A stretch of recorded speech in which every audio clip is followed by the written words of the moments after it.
Alors, mes bien-aimés, nous allons clôturer notre enseignement sur le temps. Nous étions à la deuxième partie, le temps fixé, mais non révélé, temps négociable. Mais nous parlions tantôt du Saint-Esprit, mais cette fois-ci, nous allons prendre un autre exemple, afin que nous puissions voir comment d'autres personnes ont négocié le temps avec Dieu. Mais vous avez entendu parler d'Ézéchias. Ézéchias, cet homme qui avait servi Dieu avec droiture, avec fidélité, et qui a expérimenté aussi la grâce de Dieu d'une manière particulière. Nous allons ouvrir nos Bibles dans le livre d'Ésaïe 38, à partir du verset 1er au verset 8. Au verset 8, prenons jusqu'au verset 8, afin que nous puissions mieux comprendre. Je vais lire au nom de Jésus. En ce temps-là, Ézéchias fut malade à la mort. Le prophète Ésaïe, fils d'Amos, vint auprès de lui et lui dit, « Ainsi parle l'Éternel, donne tes ordres à ta maison, car tu vas mourir et tu ne vivras plus. » Ézéchias tourna son visage contre le mur et fit cette prière à l'Éternel. « Ô Éternel, souviens-toi que j'ai marché devant ta face avec fidélité et intégrité de cœur, et que j'ai fait ce qui est bien à tes yeux. » Et Ézéchias répondit d'abondantes larmes. Puis la parole de l'Éternel fut adressée à Ésaïe en ces mots. « Va et dis à Ézéchias, ainsi parle l'Éternel, le Dieu de David, ton père. J'ai entendu ta prière, j'ai vu tes larmes. Voici, j'ajouterai à tes jours 15 années. Je te délivrerai, toi et cette ville, de la main du roi d'Assyrie. Je protégerai cette ville. Et voici de la part de l'Éternel le signe auquel tu connaîtras que l'Éternel accomplira la parole qu'il a prononcée. Je ferai reculer de 10 degrés en arrière avec le soleil l'ombre des degrés qui est descendue sur les degrés d'Achaz. Et le soleil reculera de 10 degrés sur les degrés où il était descendu. Bien-aimé, voici un homme qui va expérimenter Dieu d'une autre manière, qui va négocier son temps, qui sera négocié avec Dieu. Bien, mais beaucoup de personnes ne savent pas négocier avec Dieu. Pourquoi? Parce que déjà, ils n'ont pas de preuves. En réalité, ils n'ont pas de motivation. Rien ne motive Dieu dans leur façon de vivre. Rien ne motive Dieu à pouvoir déplacer le temps pour eux. Bien aimé, beaucoup de personnes peuvent se demander comment donc faire pour négocier. Oui, pasteur, comment faire pour négocier? Nous avons compris qu'on peut négocier le temps, mais comment faire pour négocier? Bien, voici quelqu'un qui a négocié. On peut négocier soit par des prières.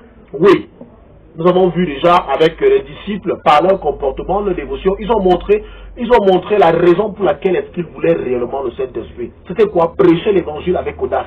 Et la preuve est qu'après avoir reçu le Saint-Esprit, ils ont démontré qu'en réalité, ils avaient besoin de l'assistance du Saint-Esprit pour prêcher l'évangile. Vous vous souvenez de la fameuse prédication de Pierre après la Pentecôte. Pierre, après avoir reçu le Saint-Esprit, un homme qui ne parvenait même pas à parler en public, c'est vrai, il était fort, il était vaillant, il était sévère, mais il ne pouvait pas évangéliser jusqu'à gagner 5 âmes par jour. Mais ce jour-là, nous déclare que, après la prédication de Pierre, 3000 personnes se sont abandonnées entre les mains de Dieu. 3000 personnes, 3000 âmes ont été sauvées après sa prédication. Pourquoi? Parce que le Saint-Esprit permet d'avoir des résultats extraordinaires. Voilà pourquoi ils ont négocié le Saint-Esprit. Ils ont négocié le Saint-Esprit pour prêcher avec audace. Et Pierre a prêché avec audace ce jour-là. Et il a reçu. Bien aimé, ce qui motive ta négociation, qu'est-ce qui motive la négociation? Ce qu'il faut premièrement connaître. Est-ce que ta négociation est motivée par l'orgueil? Est-ce que cela est motivé par le fait de vouloir tes besoins propres, des besoins égoïstes? Tu veux satisfaire ta chair. Si tu veux satisfaire ta chair, il sera difficile pour toi de négocier. Mais si tu négocies dans le sens à pouvoir satisfaire ton Dieu, si tu amènes Dieu à comprendre qu'en réalité, il devrait te maintenir encore en vie parce que tu as encore des choses à faire pour son royaume, alors il le fera. Si tu négocies avec Dieu, que Seigneur, donne-moi telle chose parce que je dois faire ceci pour ta maison, je dois faire ceci pour toi. Bien aimé, il va déplacer le temps. Le temps d'Ézéchias était arrêté. Ézéchias devait mourir. Dieu dit, mets de l'ordre dans ta famille. Mets de l'ordre dans ta maison. Parle à tes enfants. Parle à ta descendance. Ézéchias, la Bible déclare que lorsque Ésaïe lui a donné cette prophétie, Ézéchias s'est retourné contre le mur. C'est une façon de dire, Ésaïe, je ne veux pas entendre ce que tu me dis. Je ne veux pas comprendre ce que tu me dis là. Parce que mon temps n'est pas arrivé. Non, j'ai encore des choses à faire avec Dieu. Souviens-toi Dieu. D'ailleurs, il ne négocie pas avec Esaïe parce qu'il n'a pas affaire avec Esaïe. Esaïe est tout simplement l'envoyé de Dieu. Il le porte-parole. Je n'ai pas à négocier avec le pasteur. Je n'ai pas à négocier avec le prophète. Je n'ai rien à dire avec le prophète. Je négocie avec Dieu. Seigneur, souviens-toi. Souviens-toi que j'ai marché avec intégrité au-devant de toi.